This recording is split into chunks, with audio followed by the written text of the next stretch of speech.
Тема моего выступления – перфекционизм 21 века. А нужно ли? В школе учительница географии спрашивала нас по вопросам после параграфа.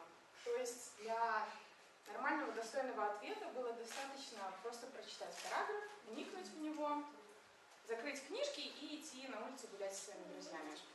Что делала я?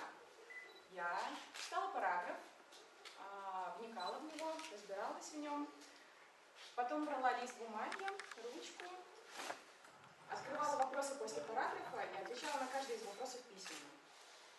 То есть, когда к уроку учительница задавала несколько параграфов, я приходила на занятия с 3 листами формата А4, которые были исписаны с 2 сторон. Забегая вперед, скажу, что я не получала хороших оценок по географии, потому что, когда задавали посторонние вопросы, я не могла на них ответить, так как не подготовила их заранее. Перфекционизм – это страшное слово. И не побоюсь этой фразы, но это на самом деле чума 21 века, потому что во времена высочайшей конкуренции мы стараемся сделать все лучше всех. И на самом деле современный перфекционизм, он очень сильно отличается от классического перфекционизма, который зародился в XIX веке. Тогда считалось перфекционизмом непрерывное совершенствование, самосовершенствование, непрерывное развитие себя, своих талантов и навыков.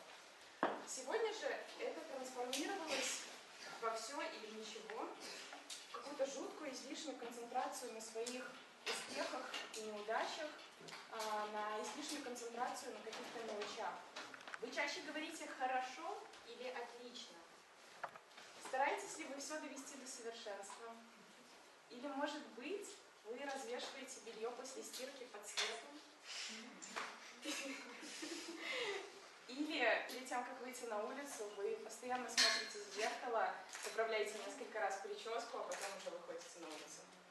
Если в голове у вас прозвучало пару ответов положительных, то мои поздравления, вы в секте. Вы являетесь представителями 21 века перфекционистов. Как проявляется перфекционизм в современном мире? Это либо завышенные требования к самому себе, когда все стараешься довести до идеального состояния, либо завышенные требования к окружающим, либо завышенные требования ко всему миру. Да, такое тоже есть. Это когда человек считает, что в мире все должно быть идеально.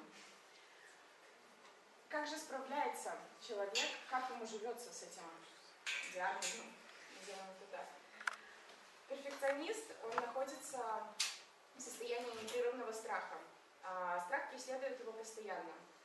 Потому что перфекционист очень сильно боится допустить ошибки, выполнить свою работу плохо, не дотянуть до установленной планки. И знаете, есть такое выражение «шаг влево, шаг вправо, расстрел».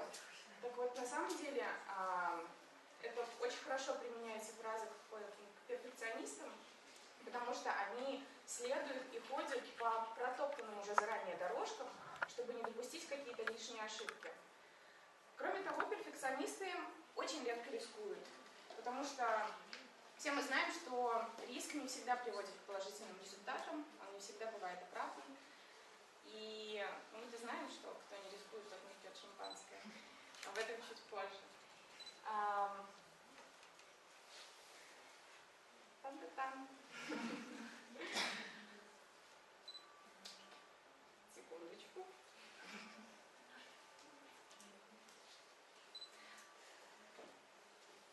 Самое главное, что должен понять каждый человек, это то, что ни один человек не в состоянии держать все под своим контролем. Человеку свойственно падать, ронять предметы, забывать что-то, заваливать дедлайны. И знаете что? И слава богу, потому что вспомните игрушку «Разноцветную радугу». Это такая пружинка, с которой вы 100% хоть раз наиграли. Она появилась благодаря тому, что в 1943 году Ричард Джеймс, это инженер-испытатель, он испытывал напряженность пружин, проводил эксперименты с ними, и одна из пружин просто вывалилась у него из рук. Ричард посмотрел на то, как эта пружина зашагала по полу, он посмотрел на нее и подумал: класс, из этого может получиться классная игрушка. И вот результат, эта игрушка радует уже не одно поколение детей всему миру. Или вот еще один пример появления мороженого на палочке, а именно фруктового льда, которое появилось на самом деле тоже благодаря неидеальности его создателя, который просто оставил чашку с напитком сладким, и в чашке была ложка на морозе, и забыл про эту чашку. Ушел, и когда про нее вспомнил, вернулся, увидел в чашке уже мороженое. И если вы считаете, что настало время избавиться от этого парализующего чувства перфекционизма, то у меня есть несколько маленьких советов. Первое – это начать допускать ошибки.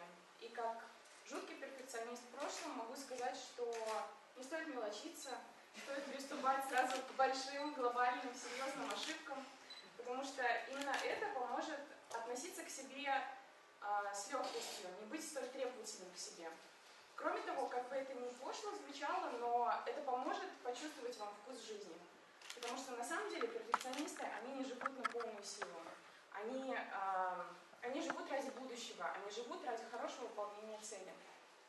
Это то же самое, что носить свитер в июле, думая о том, что скоро наступит зима. И еще одним из советов будет для того, чтобы как можно раньше избавиться от этого свитера в июле, это чувство страха, которое всегда присутствует у перфекциониста в голове, заменить на чувство страсти.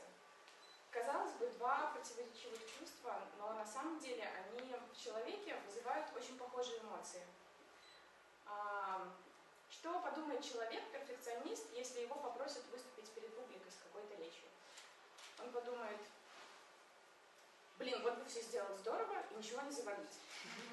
Но если посмотреть на эту ситуацию совсем с другой стороны, он может подумать о том, что класс, у меня появилась очень классная возможность поделиться какими-то интересными вещами с другими людьми. И вот это и есть ощущение чувства страсти при подготовке к чему-либо. Ведь на самом деле все зависит от того настроения, к которому мы подходим при подготовке к чего-либо. И если бы я в свое время не тратила столько сил, энергии и времени на прописание каждого вопроса на листике для ответа на географии, в это время читала какую-то дополнительную информацию, которая не прописана в параграфе, нашла бы что-то интересное для себя и что-то новое, это бы меня гораздо больше увлекло. Чувство страсти, оно дает нам возможность получить удовольствие от подготовки к какому-то делу. И, знаете, однажды я проснулась с интересной мыслью. Я подумала о том, что чувство перфекционизма, оно на самом деле супер нерациональное. Зачем быть перфекционистом, если мы живем в неидеальном мире? Одно из доказательств, с которым мы сталкиваемся ежедневно, это постоянное уведомление на телефон о том, что нам нужно обновить какое-то приложение, app или что угодно, операционную систему. Или хотя бы то, что наша Земля, планета Земля, она на самом деле не круглая, она немножечко сплюснута. Я готовила это выступление 2 месяца. 5 раз.